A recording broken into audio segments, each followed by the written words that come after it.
অনেকেই দেখি পীরের দরবারে টাকা, চাল, গরু, ছাগল ইত্যাদি নিয়ে যায় আর বলে এটাই বড় ইবাদত, এটাই নাকি কবরে যাবে। এসব দিতে অস্বীকার করলে আরো বলে ইমান নাই, কাফের। দয়া করে মাজার পূজা সম্পর্কে আলোচনা করেন। কোন অমুসলিম মেয়েকে মুসলিম বানিয়ে বিয়ে করার পর মেয়ের পরিবারের সাথে সম্পর্ক রাখা যাবে কিনা? হিন্দু বন্ধুর বিয়েতে দাওয়াত খাওয়া জায়েজ হবে কিনা জানালে উপকৃত হব। আমার খালাতো বোন, মামাতো বোন এবং ফুফাতো বোনের সাথে দেখা দেওয়া জায়েজ হবে কিনা জানালে উপকৃত হব। জটিল প্রশ্ন ভাই। জটিল কেন বললাম? খালাতো বোন, মামাতো বোন, ফুফাতো বোন এদের সবার সাথে পর্দা করতে হবে, অথচ এদের সাথে পর্দা করাটা আমাদের সমাজের সবচেয়ে কঠিন কাজ, ঠিক না বলেন? ভাবির সাথে পর্দা করা সহজ না কঠিন? অথচ ভাবির সাথে পর্দা করা লাগবে কি লাগবে না? আমাদের সমাজে ভাবি এবং দেবর সম্পর্কটা, এটাকে দেখানো হয় এক ধরনের খুনসুটি করার রাইট, অধিকার আছে এই টাইপের সম্পর্ক হিসাবে, ঠিক কিনা বলেন? এই জন্য দেবর ভাবির খুনসুটি নিয়ে অনেক আপনার গল্প, মুখরোচক কথা, অনেক কিছু আমাদের সমাজে প্রচলিত আছে। অথচ নবী করিম সাল্লাল্লাহু আলাইহি সাল্লাম এই সম্পর্ক সম্পর্কে বলেছেন এটা হলো মৃত্যুর মতো, একে অন্য থেকে মৃত্যুকে যেরকম মানুষ ভয় পায় এরকম সাবধান থাকবে, এখানে অনেক বেশি রিস্ক আছে ফিতনায় পতিত হওয়ার। এই জন্য এখানে পর্দা আরো বেশি কড়াকড়িভাবে করতে হবে। খালাতো বোন, মামাতো বোন, ফুফাতো বোন ছোট থাকলে তো ভিন্ন কথা, কিন্তু যখন তারা পর্দার আওতায় চলে আসবে তখন তাদের সাথে অবশ্যই পর্দা মেনটেন করতে হবে।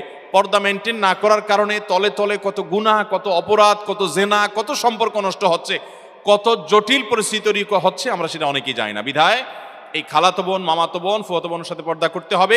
ঠিক একই কথায় বোনদের ক্ষেত্রে প্রযোজ্য, তারা তাদের খালাতো ভাই, মামাতো ভাই, ফুফাতো ভাইদের সাথে এবং এর সাথে চাচাতো ভাইও যোগ করেন, তাদের সাথেও পর্দা মেনটেন করতে হবে এবং তাদের সাথে দেখা দেওয়া জায়েজ হবে না। এরপর প্রশ্ন হলো, আমার শারীরিক অক্ষমতার জন্য ভালোবেসে বিয়ে করতে চাই, কিন্তু বাবা মা রাজি নন। তারা যার সাথে বিয়ে করাতে চায় তাদের আমি ভরসা করতে পারছি না, আমি কি বাবা মার অমতে বিয়ে করতে পারবো? সম্ভবত ভাই শারীরিকভাবে কোনো হয়তো তিনি বিকলাঙ্গ বা কোনো প্রকার মাজুর বা কোনো সমস্যা আছে, এই জন্য হয়তো তিনি সেরকম চিন্তা করছেন। যদি এরকম হয় তাহলে সেক্ষেত্রে বাবা মাকে আপনি বুঝিয়ে আপনার কথার পক্ষে আনার চেষ্টা করবেন। যদি আপনার বাবা মাকে সেটা আপনি করতে না পারেন, বোঝাতে না পারেন, অনেক বাবা মা আছে শুধু পয়সা ছাড়া আর কিচ্ছু চায় না। ছেলে চায় একটা দিনদার মেয়ে, মেয়ে চায় একটা দিনদার ছেলে, কিন্তু কপাল পড়া বাপ মা ভালো ছেলে মেয়ে পাওয়ার পরেও কদর করে না, বরং তারা চায় কি? টাকা পয়সা। এই জন্য যে একটা কথা আছে না, যে আজকাল যত বিয়ে হয় মানুষের সাথে মানুষের বিয়ে হয় খুব কম, বেশিরভাগ হয় টাকার বস্তার সাথে ময়দার বস্তা। এক পক্ষ ময়দার বস্তা, আরেক পক্ষ টাকার বস্তা। আল্লাহ তাআলা আমাদের মানুষের সাথে মানুষের বিয়ে করার তৌফিক দান করুন। তো বাপ মারা যদি এরকম হয় তাহলে সেক্ষেত্রে তাদের কথা না মানার অধিকার বা রাইট আপনার থাকবে, কিন্তু পুরো বিষয়টা পর্যালোচনা করতে হবে যে কোন পর্যায়ে। এরপর প্রশ্ন হলো, আমার মা আমার খালাতো বোনের সাথে আমার বিয়ে ঠিক করে, হঠাৎ তাদের মধ্যে টাকা নিয়ে ঝগড়া হয় এবং বিয়ে বন্ধ হয়। আমি আর আমার খালাতো বোন সাক্ষী ছাড়া কাজী অফিসে গিয়ে বিয়ে করে ফেলি এবং যে যার বাসায় আসি। এখন আমাদের সম্পর্ক কেউ মানছে না, আমাদের জোর করে অন্য জায়গায় বিয়ে দিতে চায়, বিয়ে না করলে জাহান্নামে যাওয়ার অভিশাপ দেয়, কাজীকে টাকা দিয়ে বিয়ে বাতিল করে। এখন আমরা কি করব? জটিল প্রশ্ন ভাই। খালাতো বোনের সাথে বিয়ে ঠিক হয়েছে, এর মধ্যে টাকা নিয়ে ঝগড়া হয়ে বিয়ে ভেঙে ফেলছে। ওই যে একটু আগে বললাম, বাবা মা বেশিরভাগ ক্ষেত্রে অনেক ফ্যামিলিতে দেখা যায় যে টাকা পয়সার হিসাব নিকাশের উপর ভিত্তি করে ছেলে মেয়েদের বিয়ে ঠিক করে। তো এরকম যদি হয়, দিনদারিকে তারা প্রাধান্য না দেয়, তাহলে সেক্ষেত্রে আপনি দিনদারিকে প্রাধান্য দিয়ে বিয়ে করতে পারবেন। এখন কত হলো, আপনি আপনার খালাতো বোনকে বিয়ে করছেন কিসের কারণে? যদি বলেন যে দিনদারিতার কারণে, তার মধ্যে দিনদারিতা আছে, তাহলে সেক্ষেত্রে সেও মা বাবার অবাধ্য হয়ে এরকম কাজী অফিসে গিয়ে এরকম, আচ্ছা পালায় পুলায় বিয়ে করতে হবে কেন ভাই বলেন তো? পালায় তো করে চোর চুরি করে, সাধারণত চোর চুরি করে কি করে? তো এখন বিয়েই যখন করতে হবে তো দুইজন মিলে পালায় যায়, এটা কেমন কথা? যথাসম্ভব অভিভাবকদেরকে সম্মত করে নিজের দাবি আদায় করার চেষ্টা করবেন। হ্যাঁ, এক্সেপশন হতে পারে যে অভিভাবকরা আমাকে যে পথে যেতে বলছেন সেখানে গেলে আমি আল্লাহর বিধান লঙ্ঘন করতে হবে, হারামে লিপ্ত হতে হবে, আমার ঈমান আমল নষ্ট হয়ে যাবে, তখন আপনি বিকল্প পথে যেতে পারেন। এই জন্য ইন্ডিভিজুয়াল এই সমস্ত কেসগুলো কোনো দক্ষ আলেমের সাথে দেখা করে বিস্তারিত বলে তারপরে পরামর্শ নেবেন। আমরা মৌলিক শুধুমাত্র নীতিমালা বললাম। হুজুর সাল্লাল্লাহু আলাইহি সাল্লামকে স্বপ্নে দেখা যায়, এটা হাদিসে আছে, কিন্তু কেউ একজন তা বিশ্বাস করলো না, তাহলে কি ইমানের সমস্যা হবে? নবী করিম সাল্লাল্লাহু আলাইহি সাল্লামকে হাদিসে স্বপ্নে দেখা যেতে পারে, সেটা সম্ভব, এখন নবী আলাইহিস সালামকে কেউ বলেছে আমি স্বপ্নে দেখেছি, আরেকজন বলে যে গল্প দেওয়ার জায়গা পাস না, সে অস্বীকার করছে, না তুমি নবী সাল্লাল্লাহু আলাইহি ওয়াসাল্লামকে দেখোস নাই। তো এরকম যদি কেউ অস্বীকার করে তার ইমানের কোনো ক্ষতি হবে না, তবে কোনো মুসলমানের প্রতি কুধারণা করা, মন্দ ধারণা করা গুনাহের কথা, সেই জায়গা থেকে এটি গুনাহের কারণ হবে, সেটা ভিন্ন বিষয়। কিন্তু নবী করিম সাল্লাল্লাহু আলাইহি সাল্লামকে দেখেছে এটাকে অস্বীকার করলে ঈমান হারা হবে এমনটি নয়। নবী করিম সাল্লাল্লাহু আলাইহি সাল্লামকে স্বপ্নে দেখার ব্যাপারে উলামা ইকরামের দুইটা ব্যাখ্যা আছে। একটা ব্যাখ্যা হলো হাদিসে আসছে নবী সাল্লাল্লাহু আলাইহি সাল্লাম বলেছেন কেউ যদি আমাকে স্বপ্নে দেখে তাহলে সে সঠিক দেখেছে, কারণ শয়তান আমার আকৃতি নকল করতে পারে না। এই হাদিসের একটা ব্যাখ্যা হলো, অনেক উলামা ইকরামের ব্যাখ্যা হলো সাহাবীরা যারা নবী সাল্লাল্লাহু আলাইহি সাল্লামকে চিনতেন, ওনার চেহারা মুখস্থ ছিল, তারা যদি স্বপ্নে দেখে তাইলে তিনি নবী সাল্লাল্লাহু আলাইহি সাল্লামই, শয়তান তার আকৃতি ধারণ করতে পারে না, এটা তাদের কথা। আমরা যারা নবী সাল্লাল্লাহু আলাইহি সাল্লাম কেমন ছিলেন, তার চেহারা রূপ কেমন ছিল আমরা দেখি নাই, তো আমরা যদি স্বপ্নে দেখি সেটা নবী আলাইহিস সালামের চেহারাও হতে পারে, আবার অন্য কাউকে আমার নবী সাল্লাল্লাহু আলাইহি সাল্লাম মনে হতে পারে, সেইটাও হওয়ার সম্ভাবনা আছে। এটা এক শ্রেণী ওলামাদের মত। আর অন্য অনেক ওলামাদের মত হলো না, কেউ যদি স্বপ্নে দেখে কেউ তাকে বলল নবী সাল্লাল্লাহু আলাইহি সাল্লাম, অথবা তার মনে হতো নবী সাল্লাল্লাহু আলাইহি সাল্লাম, তাহলে তিনি কিয়ামত পর্যন্ত যেই দেখুক না কেন সে নবী করিম সাল্লাল্লাহু আলাইহি সাল্লামকেই স্বপ্নে দেখেছে, এবং এটি সন্দেহাতীত ভাবে তার জন্য একটা শুভ সংবাদ যে তিনি নবী সাল্লাল্লাহু আলাইহি সাল্লামকে স্বপ্নে দেখেছেন। যদিও এই স্বপ্নে দেখলেই তিনি নিশ্চিত হয়ে যাবেন তাহলে আমি সাহাবী হয়ে গেলাম, আমি জান্নাতে চলে গেলাম, এরকমটি মনে করার কোনো সুযোগ নাই। নেক আমল আমাদেরকে অব্যাহত রাখতে হবে। বাকি কারোর স্বপ্ন কেউ দেখার পর যদি সন্দেহ করে অন্য কেউ, না তুমি দেখো নাই বা নবীকে দেখো না অন্য কাউকে দেখছো, তাহলে তার এর কারণে ঈমানের ক্ষতি হবে না। অনেকেই দেখি পীরের দরবারে টাকা, চাল, গরু, ছাগল ইত্যাদি নিয়ে যায় আর বলে এটাই বড় ইবাদত, এটাই নাকি কবরে যাবে। এসব দিতে অস্বীকার করলে আরো বলে ঈমান নাই, কাফের। দয়া করে মাজার পূজার সম্পর্কে আলোচনা করেন। আলোচনা করার খুব বেশি সুযোগ নেই ভাই। মাজারে যত বেশি টাকা পয়সা দিবেন তত বেশি গাঁজাখোরদের গাঁজা কিনতে সুবিধা হবে। কারণ মাজারে সাধারণত মাজারের আশেপাশে থাকবেন বেশিরভাগ গাঞ্জুটি থাকে, অতএব এখানে যত বেশি টাকা পয়সা দিবেন তত বেশি গাঞ্জুটিদের গাঁজা কিনতে কি হবে। এই যে মিরপুরের মাজার আছে এবং গুলিস্তান মাজার আছে, এই মাজারের টাকা আমি যতটুকু জানি, যদি ভুল না জেনে থাকি, সরকারিভাবে এটা কালেকশন করে নিয়ে যাওয়া হয়, তালা মারা আছে। গাঞ্জুটিরা আশেপাশে গুড়গুড় করে কেউ নিতে পারে না, কারণ তালা মারা আছে। গুলিস্তান মাজারে গেছেন কখনো? গোলাপশাহ মাজারে দেখবেন যে তালা মারা থাকে, চারপাশে গ্লাস আছে, টাকা ফেলানোর সিস্টেম আছে, মাগার নেওয়ার সিস্টেম ওই চাবিওয়ালার কাছে। যার কারণে আশেপাশে ওই পাগলামি ছাগলামি করা যারা আছে, এই বেচারারা চায়া চায়া দেখে ওখান থেকে টাকাটা নিতে পারে না। তাও তো ভালো যে অন্তত গাঁজা কেনার সুবিধা পায় না। মনে রাখবেন, আপনি আল্লাহকে খুশি করার জন্য গরিব মানুষকে দান করবেন, ওই মাজারে দান করার কোন নির্দেশ কোরআন হাদিসে বলা হয় নাই। বরং সেখানে মানত করলে গুনাহ হবে, এটা মানত করার কোনো জায়গা না। মানত করতে হবে সঠিক এবং শুদ্ধ পদ্ধতিতে। নবী করিম সাল্লাল্লাহু আলাইহি সাল্লাম যে বলেছেন সেভাবে। মাজারে কেন দান করবেন? আমি ধরে নিলাম কবরে যিনি শায়িত আছেন এই লোকটা আল্লাহর ওলি ছিলেন, নেককার ছিলেন, বুজুর্গ ছিলেন, মানলাম। তো নেককার বুজুর্গ যদি থাকে তাহলে আপনি মাজারে টাকা দিলে কি উনি পাবে? উনি পাওয়া তো দূরের কথা, বেশিরভাগ ক্ষেত্রে ওনার পরিবার পরিজন, ওনার আত্মীয় স্বজনরাও পাবে না। পাবে কারা? ওই মাজারের যারা গাঞ্জুটি আছে তারা। তাহলে সেক্ষেত্রে কোনো মুসলমান জেনে শুনে এই সমস্ত জায়গায় টাকা পয়সা দিতে পারে। আপনি দান করার জন্য টাকা খুঁজে পাচ্ছেন না, ওই মাজার থেকে বাইর হইলে রাস্তা দেখবেন বহু গরিব মানুষ দাঁড়ায় আছে, বসে আছে, আপনি তাদেরকে দান করেন। ইসলাম আমাদেরকে সেটা করতে বলেছে। ভাইরা আমার, অতএব যদি কোনো পীর সাহেব এরকম ফতোয়া দিয়ে থাকে তাহলে এটা তার বিজনেস। এটা তার কি বিজনেস? সে পীর সাহেব বলতেছে যে আমার মুরিদরা তোমরা এই সমস্ত দুনিয়া টুনিয়া সব ছেড়ে দাও, সবগুলো ছেড়ে দাও, দুনিয়াদারি ছেড়ে দাও, কারণ এটা আমার দরকার। বুঝতে পারছেন? যদি এরকম কোনো ফতোয়া কোনো পীর সাহেব দেয় যে পীর সাহেবের মাজারে টাকা না দেওয়াটাই বড় ইবাদত, তাহলে সে ভণ্ড, এ ব্যাপারে কোনো সন্দেহ।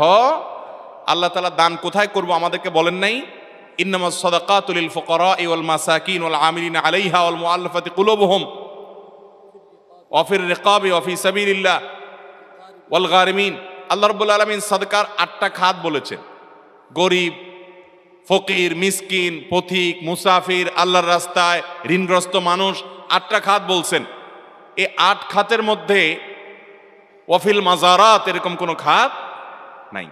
তাহলে বোঝা গেল এই সমস্ত জায়গায় দান করার কোনো নির্দেশ কোন হাদিস তো নাই, বরং এর কারণে কি হতে পারে? গুনাহ হতে পারে।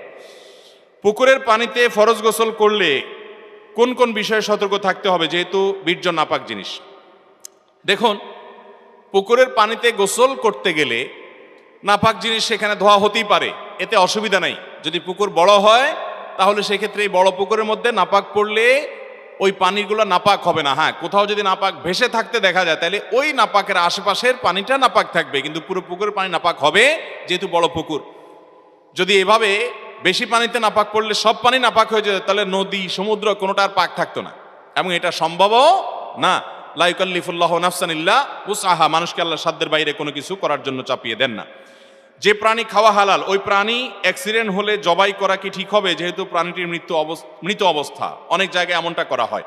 কোনো প্রাণী অ্যাক্সিডেন্ট করে মরণাপন্ন অবস্থা হয়ে গেছে, এখনো রু আছে, তাহলে ওইটা জবাই করে খাওয়া যাবে। ওইটা জবাই করে খাওয়া, যেহেতু তার মধ্যে কি আছে? প্রাণ আছে। আর যদি মারা যায় তাহলে এরপরে আর জবাই করলে ওইটা খাওয়া যাবে। অনেক জায়গায় এরকম মরা গরু এটা চামড়া ছিলে হয়তো বিসমিল্লাহ বলে আল্লাহু আকবার বলে উঠলে মানুষকে খাওয়ায় অনেক হোটেলে, আসে না, পত্রিকা অনেক সময় আসে। তো সেটা কিন্তু হারাম হবে, কারণ আল্লাহ তাআলা কোরআনে কারীমে স্পষ্ট বলেছেন, হুররিমা আলাইকুমুল মাইতাতু ওয়াদ-দামু ওয়া লাহমুল খিনজির ইলা আখিরিল আয়া। মৃত যে কোনো প্রাণী খাওয়া আল্লাহ তাআলা আমার জন্য হারাম করেছেন। কোনো অমুসলিম মেয়েকে মুসলিম বানিয়ে বিয়ে করার পর মেয়ের পরিবারের সাথে সম্পর্ক রাখা যাবে কিনা? যদি কোনো অমুসলিম মেয়ে ইসলামের সৌন্দর্য দেখে তিনি ইসলামে আসেন, তাহলে সে মেয়েকে বিয়ে করার পর ওই মেয়ে তার বাবার সাথে, তার মায়ের সাথে, ভাই বোনের সাথে সম্পর্ক রাখতে পারবে। আপনিও জামাই হিসাবে তাদের প্রতি সদাচরণ আপনি করতে পারেন, এতে কোনো অসুবিধা। নবী করিম সাল্লাল্লাহু আলাইহি সাল্লাম তিনি আবু সুফিয়ানের মেয়ে বিয়ে করেছেন যখন তিনি ইসলাম গ্রহণ করেন নাই। নবী করিম সাল্লাল্লাহু আলাইহি সাল্লামের বাসায় তিনি এসেছেন, নবী সাল্লাল্লাহু আলাইহি সাল্লাম সেটাকে অ্যালাউ করেছেন, এবং মেয়েও তার বাবাকে বসতে দিয়েছেন এবং খাতির যত্ন করেছেন। এখান থেকে বোঝা যায় যে কেউ যদি অমুসলিম থেকে ইসলামে আসেন তাহলে তার পরিবারের সাথে সুসম্পর্ক বজায় রাখতে কোনো অসুবিধা নাই, বরং বাবা মার প্রতি সদাচরণ অমুসলিম হলেও করতে হবে। আল্লাহ বলেছেন ওয়াসাহিবহুমা ফিদ দুনিয়া মারুফা, তারা যদি মুশরিক হয় তারপরেও দুনিয়াতে তাদের সাথে সুন্দরভাবে জীবনযাপন করবে। মসজিদে জামাতের নামাজ ইমাম কতটুকু অংশ পর্যন্ত আদায় করে ফেললেও পরবর্তীতে নিয়ত করে মুক্তাদির জন্য উক্ত রাকাত পূর্ণাঙ্গ বলে বিবেচিত হবে। ইমামকে যদি রুকুতে পান তাহলে সেক্ষেত্রে আপনি সে রাকাত পাবেন, আর যদি রুকু থেকে ইমাম উঠে যায় তাহলে সে রাকাত পেয়েছেন এমনটি মনে করা হবে না। আমি একটি সংগঠনে কাজ করি, রক্তদান থেকে শুরু করে অসহায় মানুষকে সাহায্য করার চেষ্টা করি এবং মানুষকে উৎসাহিত করার জন্য সেই ছবি পোস্ট করি ফেসবুক ইত্যাদিতে। এতে অনেকে বলে ছবি পোস্ট করলে নাকি দান কবুল হবে না, ইসলাম কি বলে? দেখুন, ইন্নামাল আমালু বিন্নিয়াত, প্রত্যেকটা আমল নিয়তের উপর নির্ভর করে। আপনি কেন করছেন এটা বড় কথা। আজকাল তো এমন কোনো নেকামল পাওয়া কঠিন হয় যে নেকামল ফেসবুকে আপলোড করা হয় না, ঠিক কিনা বলেন? যেই কোনো ভালো কাজ করতে পারলে একটা ছবি তুলে ফেসবুকে একটা পোস্ট করে কিছু লাইক কমেন্টের ব্যবসা হয়, কিছু বাহবা পাওয়াই হয়। যদি ব্যাপারটা এমন হয় যে আপনি চ্যারিটি প্রতিষ্ঠানে মানুষের দানের টাকা এটা করেছেন, তাহলে সেক্ষেত্রে মানুষের কাছে জব দিয়ে করার জন্য করেছেন। অথবা আপনি যদি অন্যকে উৎসাহ দেওয়ার উদ্দেশ্য, আপনার উদ্দেশ্য যে আপনার বন্ধুরা অনেকে জেনে তারা আপনার সাথে শরীক হবে, তাহলে সেক্ষেত্রে আপনি এটা করতে পারেন। কিন্তু লাইক কমেন্ট পাবেন, সবাই বলবে মাশাআল্লাহ, মাহবা দিবে, আপনার ভালো লাগবে, এরকম উদ্দেশ্য করলে সেটা সওয়াব তো হবেই না, বরং এর কারণে শিরকে আসগরের গুনাহ হবে। বৃদ্ধাশ্রম করা কি জায়েজ? বৃদ্ধাশ্রম ও এতিমখানার জন্য একটি জমি দান করা হয়েছে, এখন স্থাপনা করার সামর্থ্য নেই, জমিটি পড়ে আছে, জমিটিতে ফসল ফলিয়ে ভোগ করা যাবে কিনা এবং অন্য খাতে ফসলের ব্যয় করা যাবে কিনা। যদি কেউ দান করে থাকেন তাহলে সেক্ষেত্রে ওইটাতে ফসল ফলানো যাবে, ফসলের কাজ যেই খাতে দান করেছে ওই কাজে ব্যয় করবেন। আর বৃদ্ধাশ্রম করা এটা নাজায়েজ বা হারাম কাজ না, কিন্তু ইসলাম এমন সমাজ ব্যবস্থার কথা বলে যেই সমাজে কোনো বৃদ্ধাশ্রমের প্রয়োজন হবে না। কথা কি বুঝাতে পারছি? বৃদ্ধাশ্রমের প্রয়োজন হবে। বৃদ্ধাশ্রমের কেন প্রয়োজন হবে? সন্তান বাবা মাকে দেখাভাল করবে, বাবা সন্তান যদি না থাকে তাহলে অন্য কারো না কারোর উপর ইসলামের দৃষ্টিকোণ থেকে দায়িত্ব বর্তাবেই, কেউ না কেউ দায়িত্ব নিতে বাধ্য। বৃদ্ধাশ্রমের প্রয়োজন নাই। আলহামদুলিল্লাহ, জন্য মুসলমানদের সমাজগুলোতে বৃদ্ধাশ্রমের কালচার সেভাবে নাই। আল্লাহ তাআলা আমাদের দেশে যেন বৃদ্ধাশ্রম করার জন্য প্রয়োজন না হয় সেই তৌফিক আমাদেরকে দান করুন। এরপরে প্রশ্ন হলো, আমাকে প্রতিদিন ট্রেনে আমার দায়িত্ব পালন করতে হয়, যার কারণে আমাকে বিভিন্ন গন্তব্যে যেতে হয়, কখনো 300 মাইল বা কখনো 70 মাইল, 100 মাইল, 50 মাইল, সময়ের হিসাবে 2 দিন বা 3 দিন, কখনো 10-12 ঘন্টা। আমার ডিউটিকালীন অবস্থায় নামাজগুলো কি কসর হবে, আদায় করব নাকি পুরো নামাজ আদায় করব? আপনি যদি ডিউটির অংশ হিসাবেও থাকেন, অনেক ট্রাক ড্রাইভার ভাইরা আছেন, বাস ড্রাইভার ভাইরা আছেন, বা সাধারণ কোনো প্রাইভেট গাড়ি ড্রাইভার আছেন যে দূর দূরান্তে যান, তাহলে তারা এই জায়গাগুলোতে যথাসম্ভব যে এই জায়গাগুলোতে তারা সফরের নামাজ পড়বেন, অর্থাৎ কসর পড়বেন। যেহেতু তারা সফরে আছেন, যদিও তিনি ডিউটিতে আছেন, তারপরে তিনি কি থাকছেন? কসরেই আছেন, বিদায় তিনি সফরে আছেন, সেজন্য কসরের নামাজ পড়বেন। তিনি কোনো গন্তব্যে গিয়েছেন, 12 ঘন্টা থাকছেন, রেলে তিনি 12 মাস ডিউটি করেন, তো 12 মাস ডিউটি করলে ওই সফরের মধ্যেই থাকবেন, 12 মাস তিনি কসরের সুবিধা পাবেন, যেহেতু সেখানে তার বসবাসের জায়গা না সেটা। হিন্দু বন্ধুর বিয়েতে দাওয়াত খাওয়া জায়েজ হবে কিনা জানালে উপকৃত হব। হিন্দু বন্ধু তিনি যদি দাওয়াত দেয় আপনাকে, তাহলে সেক্ষেত্রে সাধারণ দাওয়াত খাওয়া যাবে। তাকে অন্তঃস্থল থেকে শিরক করে, সে আল্লাহকে বিশ্বাস করে না, সেই জায়গা থেকে আপনি সেই অবস্থানে তাকে আপনি রাখবেন না, কিন্তু তার সাথে সাধারণ সম্প্রীতি বজায় রাখা এবং আপনার সামাজিক অন্যান্য কর্মকাণ্ডগুলো করা, লেনদেন করা, এগুলো না জায়েজ নয়। ঠিক একইভাবে সে আপনাকে কোনো খাবার দিয়েছে, এটা খাওয়া আপনার জন্য জায়েজ হবে যদি খাবারটা হালাল হয়। আপনাকে কোনো উপহার দিয়েছে, সেটা নেওয়া জায়েজ হবে আপনার জন্য যদি হালাল হয়। সাধারণত হিন্দুদের বিয়েতে, বিয়ের অনুষ্ঠানে যে আনুষ্ঠানিকতা আছে সেটার মধ্যে শিরকের উপাদান থাকে। শিরকের উপাদান থাকার কারণে শিরকের মজলিসে যাওয়া সুস্পষ্টভাবে হাদিসে নিষেধ। এমনিতে কোনো ভোজন অনুষ্ঠান, এমনি কোনো আনুষ্ঠানিকতা বা পারিবারিক অনুষ্ঠানে যদি আপনি যেতে চান, সেখানে আপনি যেতে পারেন। ওই যে আপনার মধ্যে ইমানের যে ওয়ালা এবং বারার যে দাবি আছে সেটার কোনো ঘাটতি হতে পারবে। নবী করিম সাল্লাল্লাহু আলাইহি সাল্লামকে একজন ইহুদি মহিলা দাওয়াত করেছেন, তিনি সেই দাওয়াত গ্রহণ করেছেন, আবার অনেক মুসলিমকে খাইয়েছেন। আল্লাহ রাব্বুল আলামিন সবগুলো কথা অনুযায়ী আমাদেরকে আমল করার তৌফিক দান করুন।